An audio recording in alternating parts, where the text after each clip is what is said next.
আসসালামু আলাইকুম বন্ধুরা, তোমরা কেমন আছো? আলহামদুলিল্লাহ, আমি ভালো আছি।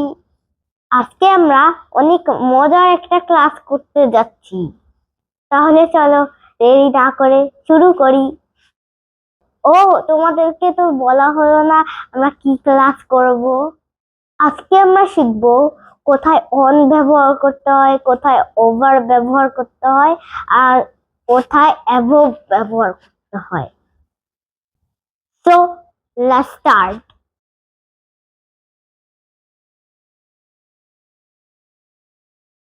আমরা জানি অন মানে উপরে, ওভার মানে উপরে, অ্যাবোভ মানে উপরে, কিন্তু কোনটা কখন বলতে হয় এখানেই আমাদের সমস্যা হয়।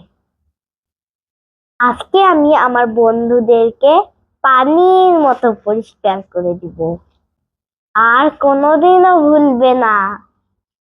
ওকে, আচ্ছা বন্ধুরা, আমরা বলি বইটা টেবিলের উপরে, এটা ইংরেজিতে কিভাবে বলবো? The books on, over, above কোনটা বসাবো? আমি তোমাদেরকে ড্রয়িং দিয়ে পানির মতো করে দিচ্ছি। ফার্স্ট আমরা একটা টেবিল ড্র করব। একটা টেবিল। এখন আমরা টেবিলের উপরে একটা বই ড্র করব।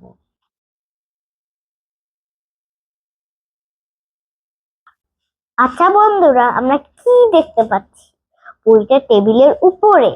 বই আর টেবিলের মধ্যে কোনো ফাঁকা জায়গা নাই, বইটা টেবিলের সাথে লেগে আছে। এখন আমরা বলতে পারি the book is on the table. বন্ধুরা, তোমাদেরকে আরো ক্লিয়ার করে দিচ্ছি। যখন আমরা বাংলায় বলি চেয়ারের উপরে, টেবিলের উপরে, সোফার উপরে, বিছানার উপরে রাখা আছে, তখন আমরা অন ব্যবহার করব। কারণ কি বলেন তো?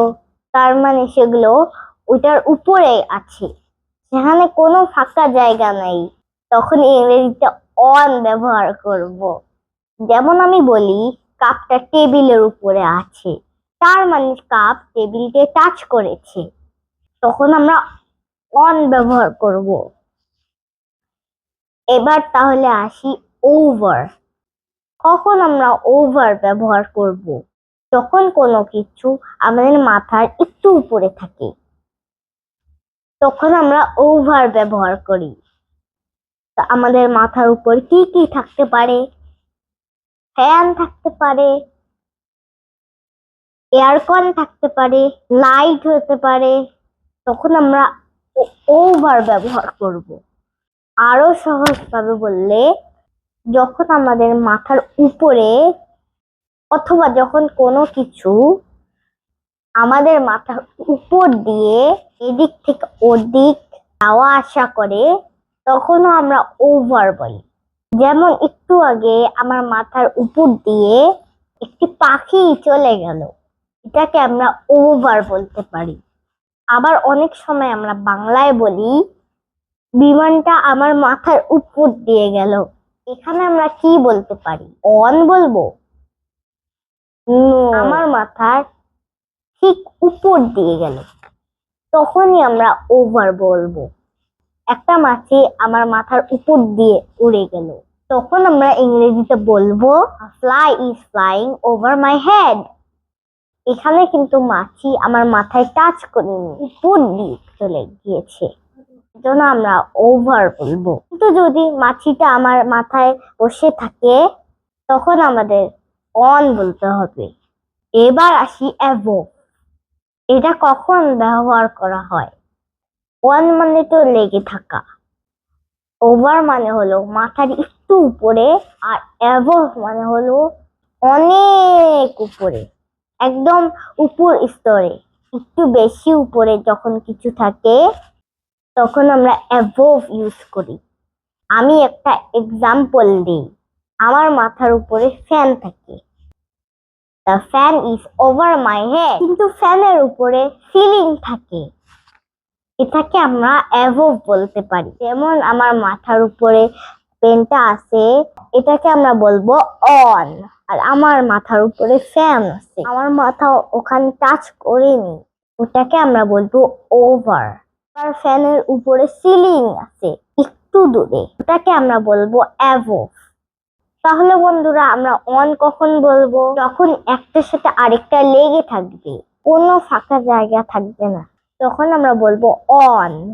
আর ওভার বলবো যখন আমাদের মাথার ঠিক উপরে কোনো কিছু থাকবে বা মুভমেন্ট করবে, একটু ফাঁকা জায়গা থাকবে, তখন আমরা বলবো ওভার। আর অ্যাবোভ বলবো যখন আমাদের মাথার উপরে, অনেক বেশি উপরে, সেটা ডানে বামে যে কোনো দিকে হতে পারে, তখন আমরা অ্যাবোভ বলবো।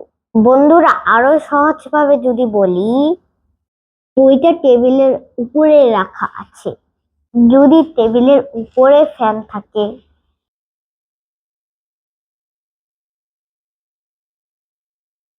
এই ফ্যানটা টেবিলের একটু উপরে আছে, মাঝখানে একটু ফাঁকা আছে, এটাকে আমরা বলবো ওভার। কিন্তু যদি এই ফ্যানের উপরে কিছু থাকে, যেমন সূর্য, আকাশ, মেঘ, দেখেন এখানে বইটা টেবিলের উপরে আছে, এটাকে আমরা বলি অন। আর টেবিলের ঠিক উপরে ফ্যান আছে, এটাকে আমরা বলি ওভার। কিন্তু ফ্যানের অনেক উপরে কি আছে? সূর্য, মেঘ, আকাশ, তখন আমরা বলবো অ্যাবোভ। তাহলে বন্ধুরা কি শিখলাম?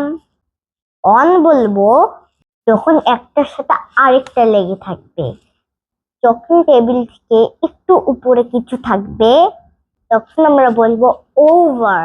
কিন্তু যখন অনেক উপরে কিছু থাকবে, তখন আমরা বলবো অ্যাবোভ। তবে খেয়াল রাখতে হবে, যখন ওভার বলবো অবশ্যই কোনো কিছু মাথার ঠিক উপরে, কোনো কিছু। কিন্তু যখন অ্যাবোভ বলবো তা অনেক উঁচুতে, মাথার উপরেও হতে পারে, ডানেও হতে পারে, বামেও হতে পারে। তাহলে আজকের মতো ভালো থাকবেন। আসসালামু আলাইকুম।